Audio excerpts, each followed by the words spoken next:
Najmalku 100 milioni евра ќе профитираат банките од граѓаните во корона периодот, смета угледниот професор и економски аналитичар Бранимир Јовановиќ. Една груба проценка што беше направена, покажува дека вкупниот дополнителен приход што банките би го оствариле по овој основ е повеќе од 100 милиони евра. Значи, онака грубо кажано, лаички, би можело да се каже дека банките со оваа одлука профитираат околу 100 милиони евра, дури и повеќе, затоа што наплаќаат камати, всушност може да се откажат од тоа.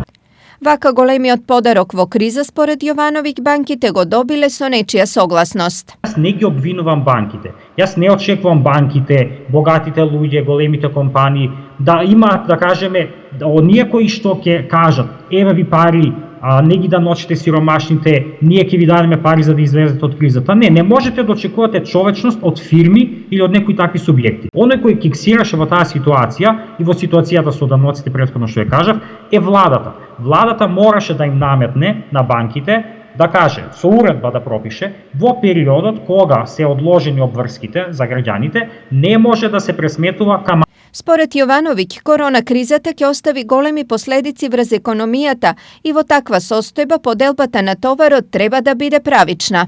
Најлогично нешто е дека ако ви требаат пари, парите ќе ги побарате прво од оние кои што ги имаат. И ние имаме сега една таква перверзна ситуација што дури најбогати, најплатените, да кажеме, директори во оваа држава плаќаат процентуално многу помали даноци од сите останати работници.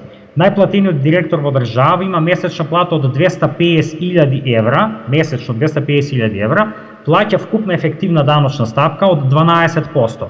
Јас и вие плаќаме ефективна даночна стапка од 33-34%. Според професорот Јовановиќ, сите мерки кои досега се преземени многу повеќе се во интерес на бизнисот отколку на граѓаните, што според него не е ниту правично, ниту коректно.